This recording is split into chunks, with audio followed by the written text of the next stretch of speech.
తన సర్వీస్లో చేసిన తప్పులకు రిటైర్డ్ ఐఏఎస్ అధికారి ప్రవీణ్ ప్రకాష్ పశ్చాత్తాపం వ్యక్తం చేశారు. వైసీపీ అధికారంలో ఉన్న సమయంలో తాను చేసిన తప్పులకు క్షమాపణ చెబుతూ ఓ వీడియో విడుదల చేశారు. ఐఆర్ఎస్ అధికారి జాస్తి కృష్ణకిషోర్, ఇంటెలిజెన్స్ మాజీ చీఫ్ ఏబి వెంకటేశ్వరరావుకు బహిరంగ క్షమాపణలు చెప్పారు. సర్వీస్లో ఉండగా వారి పట్ల తాను అనుచితంగా ప్రవర్తించానని, అందుకు చింతిస్తున్నానని వీడియోలో పేర్కొన్నారు.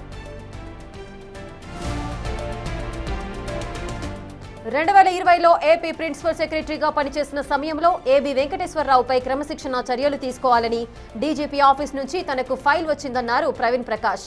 తనకంటే 5 ఏళ్ల సీనియర్ ఆఫీసర్ అయిన ఏబి వెంకటేశ్వరరావుపై డీజీపీ ఆఫీస్ ఫైల్ ప్రకారమే చర్యలు తీసుకోవచ్చని చెప్పానన్నారు. అయితే రిటైర్డ్ అయ్యాక ఏబి వెంకటేశ్వరరావు విషయంలో తాను చేసిన తప్పు అర్థమైందని, ఐఆర్ఎస్ అధికారి జాస్తి కృష్ణకిషోర్ విషయంలోనూ తప్పు జరిగిందంటూ వారిద్దరికీ క్షమాపణలు చెప్పారు.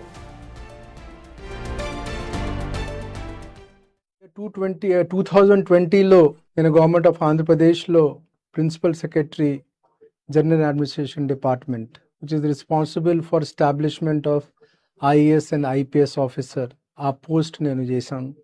ఆ టైంలో నా దగ్గర ఒక ఫైల్ వచ్చింది ఫ్రమ్ డీజీపీ ఆఫీస్ నుంచి నా దగ్గర ఒక ఫైల్ వచ్చింది.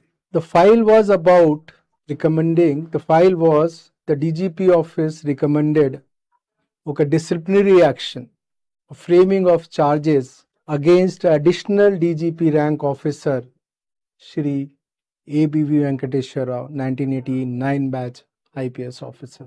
A file చూస్తే ఫైల్లో ఉన్న చార్జెస్ సబ్స్టెన్స్ కానీ చార్జెస్ కానీ ఎట్లా ఉంది అంటే face of it maybe not according to civil services conduct రూల్కి అతీతంగా కనిపించు. బట్ ఫైల్ వచ్చినప్పుడు file is of senior IPS officer, నా నుంచి 5 years senior IPS officer. Establishment file ఒక సీనియర్ ఐపీఎస్ ఆఫీసర్ చూస్తే ఆబ్వియస్లీ యూ గెట్ టెన్స్, ఒక మనిషి టెన్స్ అవుతారు. టెన్స్ అయినప్పుడు మనం ఒక బేసిక్ ఇన్స్టింక్ట్కి ఒక ఫండమెంటల్కి వెళ్తాం. నేను ఉద్యోగంలో వచ్చినప్పుడు ఏం నేర్చుకున్నాము అంటే ఏదైనా సరే డౌట్ ఉంటే, మైండ్లో కాన్ఫ్లిక్ట్ ఉంటే, రకరకాల ఆలోచన వస్తే మీరు first the way to examine a file is చట్టం ప్రకారం కరెక్టా కాదా. నేను ఆ లెన్సే పెట్టుకొని ఎగ్జామిన్ చేస్తే ఆబ్వియస్లీ చట్టంకే అది అంతకుముందు ఎక్స్ప్లెయిన్ చేసిన కేసు లాగా ఈ కేసు కూడా చట్టంకే విరుద్ధంగా ఉంది, not aligning to civil services conduct rule. But so నేను ఆ ఫైల్లో as recommended by DGP office we may take action and initiate disciplinary action రాస్తాను. Same thing happened in the case of very similar case in case of Shri Krishna Kishore. Both cases had I worn the glasses of ethics and morality, both proposal would have been shot down, or I would have put my remarks saying that I feel ethics and morality low, this doesn't pass, proposal of DGP office or should be rejected.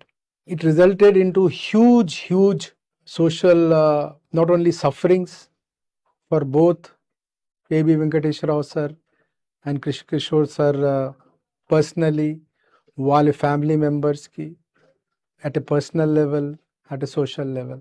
I realized it. నేను వాళ్ళిద్దరికి phone చేసి వాళ్ళతో I said sorry to both of them. But man is a social animal. I think it's my duty also to publicly say sorry to both A.B. Venkateshwar Rao sir and to Krishna Kishore sir. Sir, please pardon me in your thoughts. I don't know whether I will meet you in person ever, but in your thoughts, please.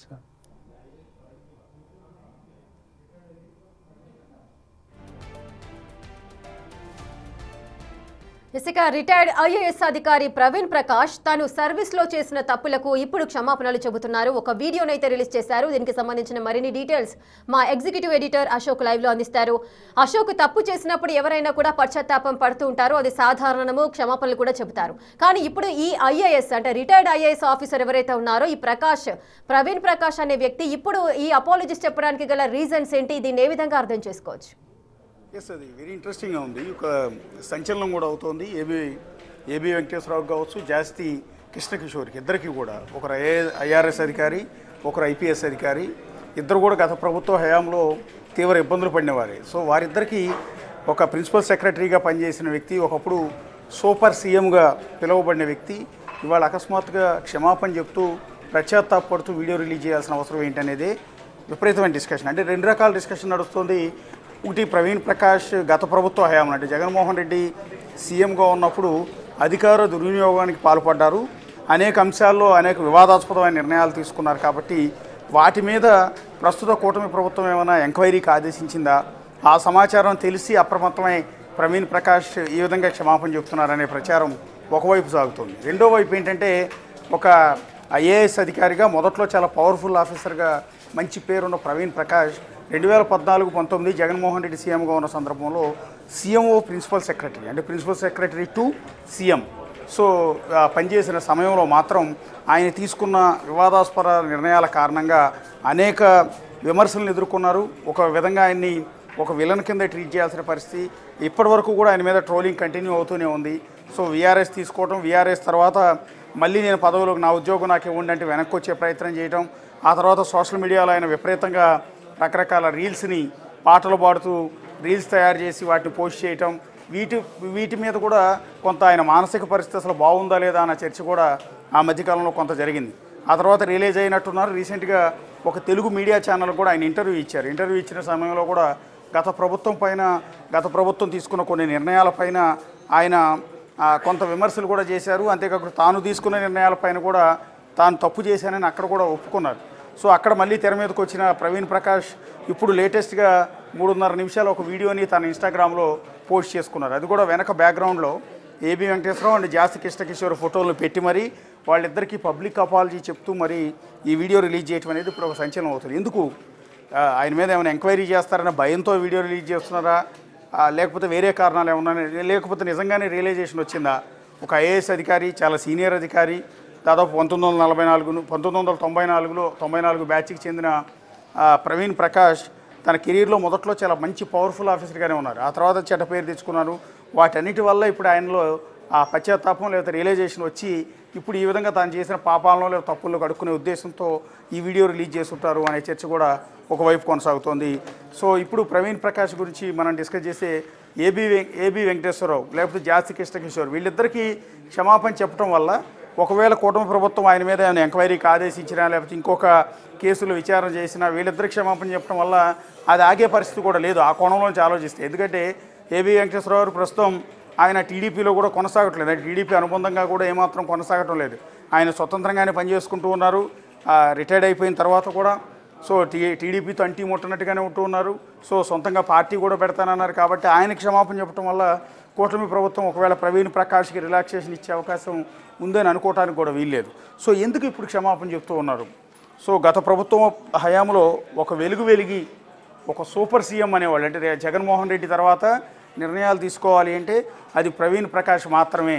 అంటే సీఎంఓలో అత్యంత శక్తివంతమైన అధికారి ఎవరిని ఉన్నారంటే ప్రవీణ్ ప్రకాష్ అన్నట్టుగానే ఆయన ఒక విధంగా చెలరైపోయారు. 1994 బ్యాచ్కి సంబంధించిన ఆయన సీఎంఓ టు ప్రిన్సిపల్ సెక్రటరీగా ఉన్న టైంలో తీసుకున్న కొన్ని వివాదాస్పదమైన నిర్ణయం, అత్యంత సంచలనమైన నిర్ణయం, ఆయన ఐఏఎస్ కెరీర్ మొత్తం కూడా ఎవరూ మర్చిపోలేని అంశం. ఐఏఎస్ అధికారుల సంఘం కూడా ఉలిక్కిపడిన ఒక నిర్ణయం. అదేంటంటే ఆయన సీఎంఓకి ప్రిన్సిపల్ సెక్రటరీగా ఉన్నారంటే చిన్న స్థాయి. తనకంటే 11 సంవత్సరాల కెరీర్లో పెద్దగా ఉన్న ఎల్వి సుబ్రహ్మణ్యం అప్పటికే ఆంధ్రప్రదేశ్ చీఫ్ సెక్రటరీగా ఉన్నారు. అంటే చీఫ్ సెక్రటరీ తీసుకున్న నిర్ణయాల్ని కింది స్థాయిలో అంటే ప్రిన్సిపల్ సెక్రటరీగా ఉన్న ప్రవీణ్ ప్రకాష్ అమలు చేయాలి. అంటే సుపీరియర్ ఇచ్చిన ఆదేశాలని ఆయన పాటించాలి. కానీ అందుకు భిన్నంగా ఆ రోజు ఎల్వి సుబ్రహ్మణ్యం నవంబర్ 2019లో అప్పటి చీఫ్ సెక్రటరీగా ఉన్న ఎల్వి సుబ్రహ్మణ్యాన్ని ఈయన AP human resources development institute బాపట్లకి ట్రాన్స్ఫర్ చేశారు. అంటే ఒక చీఫ్ సెక్రటరీగా ఉన్న వ్యక్తిని హ్యూమన్ రిసోర్సెస్ డెవలప్మెంట్ ఇన్స్టిట్యూట్కి ట్రాన్స్ఫర్ చేశారు. అది కూడా ప్రిన్సిపల్ సెక్రటరీగా ఉన్న వ్యక్తి. ఇదే దారుణం, అమానుషం అన్న చర్చ అప్పుడు ఆ రోజు విపరీతంగా జరిగింది. అసలు ఒక సుపీరియర్ని, ఒక సీనియర్ అధికారిని ఏకంగా చీఫ్ సెక్రటరీని బదిలీ చేసే పవర్ ప్రిన్సిపల్ సెక్రటరీకి, అంటే ఆయన కింద పనిచేసే అధికారికి ఎట్లా సాధ్యమవుతుంది? అప్పట్లో సీఎంగా ఉన్న జగన్మోహన్ రెడ్డికి ఎల్వి సుబ్రహ్మణ్యంకి మధ్య కొంత గ్యాప్ వచ్చింది. జగన్మోహన్ రెడ్డి తీసుకున్న కొన్ని నిర్ణయాలను ఎల్వి సుబ్రహ్మణ్యం వ్యతిరేకించారన్న కారణంతో ఆయన రాత్రికి రాత్రే ట్రాన్స్ఫర్ చేయాలని ఆదేశాలు ఇచ్చిన నేపథ్యంలో అది కూడా ఏమాత్రం ప్రాధాన్యత లేని ఒక అప్రాధాన్యమైన బాపట్ల హ్యూమన్ రిసోర్సెస్ డెవలప్మెంట్ ఇన్స్టిట్యూట్కి ఒక చీఫ్ సెక్రటరీ స్థాయిలో ఎల్వి సుబ్రహ్మణ్యాన్ని ట్రాన్స్ఫర్ చేశారు. చేసింది ఎవరు అంటే ఆ చేసిన ఫైల్ మీద సంతకం పెట్టింది ప్రవీణ్ ప్రకాష్. దీన్నే ఐఏఎస్ సర్కిల్ మొత్తం కూడా దీని గురించి విపరీతమైన డిస్కషన్ జరిగింది. ఇది ఒక హైరార్కీ ఉల్లంఘన కింద డిస్కస్ చేశారు. దీని మీదే అప్పుడు ఇంకా ట్రాన్స్ఫర్ కాకముందే ఎల్వి సుబ్రహ్మణ్యం కూడా మరొక సంచలనమైన నిర్ణయం తీసుకున్నారు. నువ్వు నన్ను ఎట్లా ట్రాన్స్ఫర్ చేస్తావు నువ్వు అని, అంటే నా కింద పనిచేయాల్సిన అధికారి నన్ను ఎట్లా ట్రాన్స్ఫర్ చేస్తారు అంటే ఆయన grave misconduct and wilful insubordination కింద షోకాజ్ నోటీస్ కూడా ఇచ్చారు. కానీ ఇమీడియట్గా ఎల్వి సుబ్రహ్మణ్యం ట్రాన్స్ఫర్ అయిపోవటం వల్ల అది ఇంప్లిమెంటేషన్ కాలేదు. ఇక ఆ తర్వాత సీఎంఓలో ఒక సూపర్ సీఎం హోదాలో ఆయన అనేక రహస్య ఎజెండాలని ఇంప్లిమెంట్ చేశారు. అప్పటి సీఎం జగన్మోహన్ రెడ్డి తీసుకున్న నిర్ణయాలని ఏదైనా సరే దాన్ని తప్పు పట్టే నిర్ణయాలు ఉన్నప్పటికీ కూడా వాటిని ఆయన చెప్పినట్టుగా చేశారు.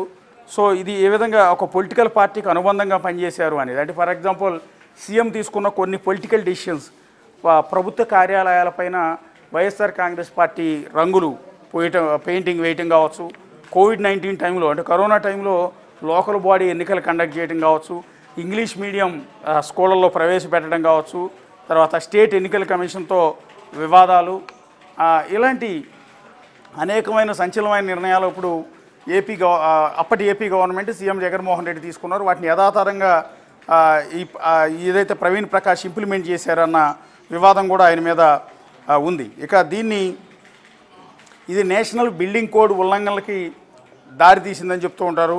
తర్వాత ఎమ్మెల్యేలు, ఎంపీలు, అంటే అప్పుడు వైఎస్ఆర్ కాంగ్రెస్ పార్టీ తరఫున గెలిచిన 151 మంది ఎమ్మెల్యేలు, ఎంపీలు ఇచ్చిన అనేక లెటర్లు ఆయన తిరస్కరించడం, ముఖ్యమంత్రిని కూడా కలవనీయకపోవటం, అంటే మొత్తం కంప్లీట్ ఏదైనా సరే ప్రవీణ్ ప్రకాష్ తీసుకుంటేనే అల్టిమేట్ డెసిషన్ అన్నట్టు. సీఎం దగ్గరికి వెళ్ళినా కూడా ఆయన కూడా వెళ్ళి ప్రవీణ్ ప్రకాష్తో మాట్లాడండి అని చెప్పే పరిస్థితికి వచ్చిందన్న విమర్శలు కూడా ఆయన మీద ఉన్నాయి. అట్లాగే విద్యాశాఖలో 2023-24లో విద్యాశాఖ ప్రిన్సిపల్ సెక్రటరీగా పనిచేసిన టైంలో విద్యా కానుక అనే ప్రోగ్రామ్ని పెట్టిన సందర్భంలో ఆయన ఉపాధ్యాయులను బెదిరించి స్కూళ్ళల్లో గ్రాస్ ఎన్రోల్మెంట్ రేషియో పెంచమని ఒత్తిడి తీసుకురావడం, సెప్టెంబర్ 4 డెడ్లైన్ తర్వాత అర్హులైన పిల్లలు స్కూళ్ళకు రాలేదంటే తాను రాజీనామా చేస్తానని ఆ రోజు అనౌన్స్ చేయటం, ఒక ప్రిన్సిపల్ సెక్రటరీగా ఉన్న వ్యక్తి ఈ విధమైన డెసిషన్స్ తీసుకోవడం అనేది ఆయన మరింత వివాదాలకి నెట్టాయి. టెంపర్ పుస్తకాలు, వర్క్ బుక్లు రాయించకపోతే మెమోలు, షోకాజు నోటీసులు జారీ చేయటం, ఇది ఉపాధ్యాయ సంఘాల నుంచి కూడా ప్రవీణ్ ప్రకాష్పై తీవ్రమైన తిరుగుబాటు రావటం కూడా జరిగింది. అట్లాగే 2024 జూన్లో 10వ తరగతి పుస్తకాల టెండర్లు మార్చి ముద్రిచ్చే కాంట్రాక్టర్లు ఎవరైతే ఉంటారో వాళ్ళని మార్చారన్న వివాదం కూడా ప్రవీణ్ ప్రకాష్ మీద ఉంది. ఇక ఐఏఎస్ అధికారులు, మిగిలిన తోటి ఐఏఎస్లతో కావచ్చు, ఐపీఎస్ అధికారులతో కూడా ఆయనకు అనేక వివాదాలు ఉన్నాయి. తర్వాత 2022 ఫిబ్రవరిలో సీఎంఓ నుంచి ఏపీ భవన్ ఢిల్లీకి ఆయన బదిలీ అయ్యారు.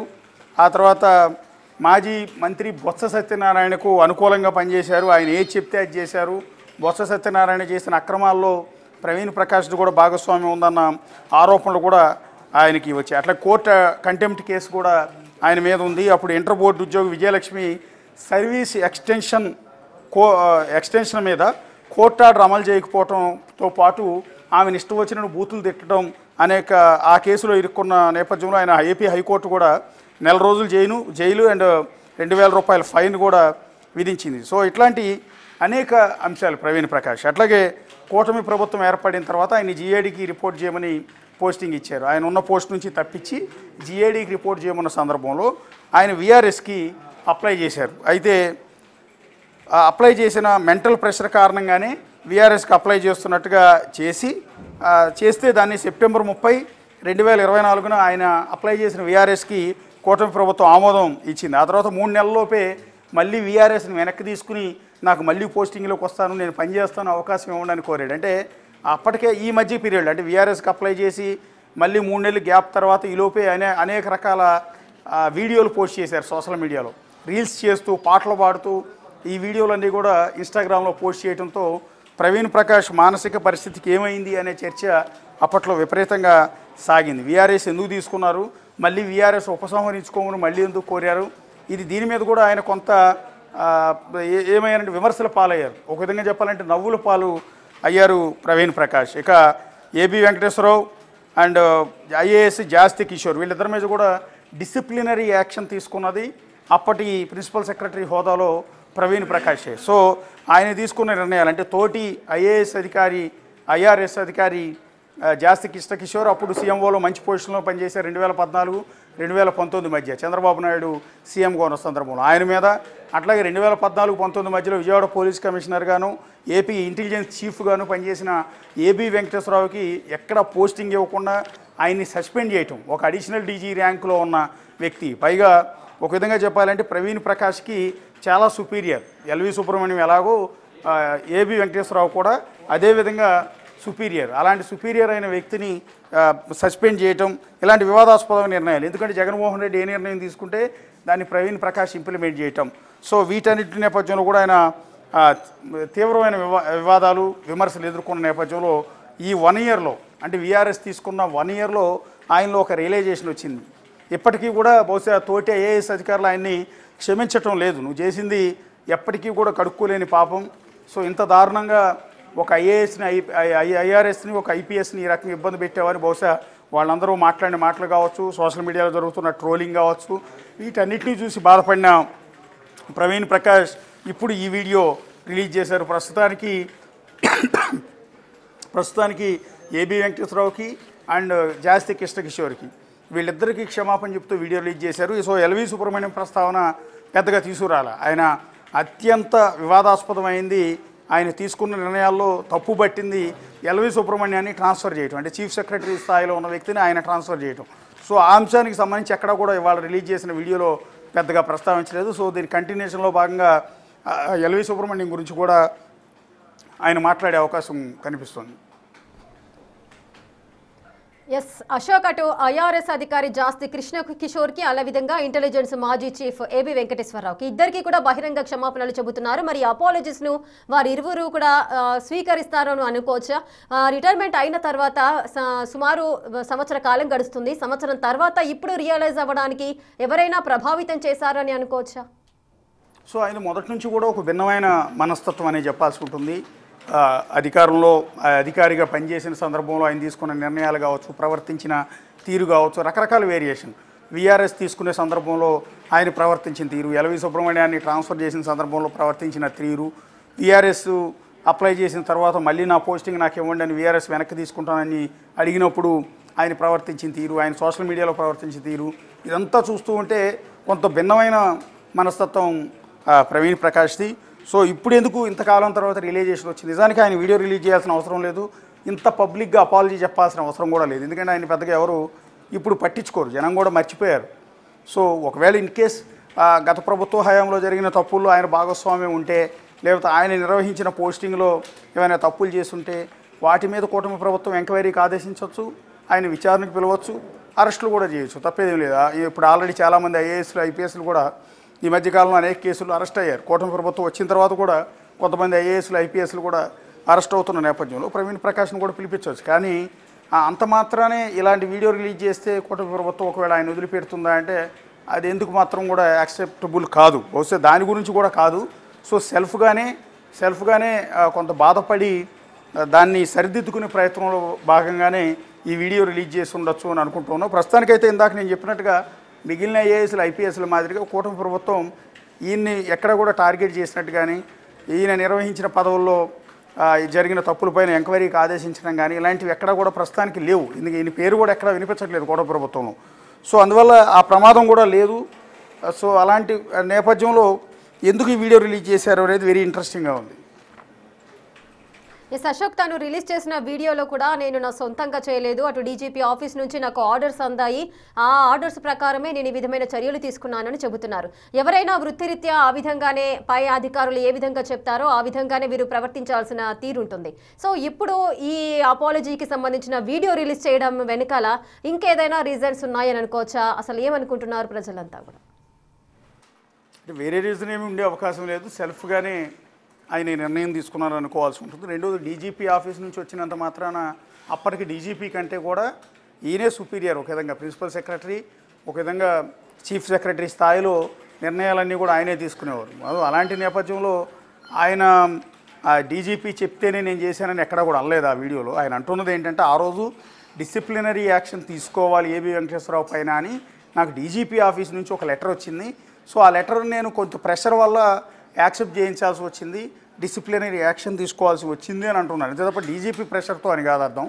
డీజీపీ ఆఫీస్ నుంచి ఈయన దగ్గరికి లెటర్ ఎందుకు వచ్చింది అంటే ఆయన డీజీపీ కింద ఆయన ఏబీ వెంకటేశ్వరరావు పనిచేయాల్సి ఉంటుంది కాబట్టి, డీజీపీకి ఆయన రిపోర్ట్ చేయాల్సి ఉంటుంది కాబట్టి ఆయన మీద యాక్షన్ తీసుకోవాల్సిన అవసరం డీజీపీకి ఉంటుంది. డీజీపీకి ఎవరు మోటివేట్ చేశారు, డీజీపీ దగ్గరికి ఏబీ వెంకటేశ్వరరావు మీద యాక్షన్ తీసుకోమని లెటర్ పంపింది ఎవరు అంటే సీఎంఓ నుంచి. అప్పుడే పబ్లిక్గానే ఏబీ వెంకటేశ్వరరావుని టార్గెట్ చేశారు. జగన్మోహన్ రెడ్డి సీఎంగా ఉన్న సందర్భంలో ప్రభుత్వం టార్గెట్ చేసింది, సస్పెండ్ చేసింది, కొన్ని సంవత్సరాల పాటు ఆయన జీతం కూడా ఇవ్వకుండా ఆపివేసింది, అనేక ఎంక్వైరీల పేరుతో ఆయన్ని తీవ్రమైన ఇబ్బందులు పెట్టి, ఇదంతా బహిరంగ రహస్యమే. ఇది కావాలని అంతకుముందు 2014-19లో ఇంటెలిజెన్స్ చీఫ్గా పనిచేసిన సందర్భంలో జగన్మోహన్ రెడ్డి ఏదైతే చంద్రబాబు నాయుడికి అనుకూలంగా ఏబీ వెంకటేశ్వరరావు పనిచేశారు అనేది వైఎస్ఆర్ కాంగ్రెస్ పార్టీ భావన. రెండోది అప్పటి వైఎస్ఆర్ కాంగ్రెస్ పార్టీ తరఫున గెలిచిన 67 మంది ఎమ్మెల్యేల్లో 23 మంది ఎమ్మెల్యేలను ఏబీ వెంకటేశ్వరరావు ఒప్పించి వైఎస్ఆర్ కాంగ్రెస్ పార్టీలో చేర్పించారు అనే కోపం జగన్మోహన్ రెడ్డిలో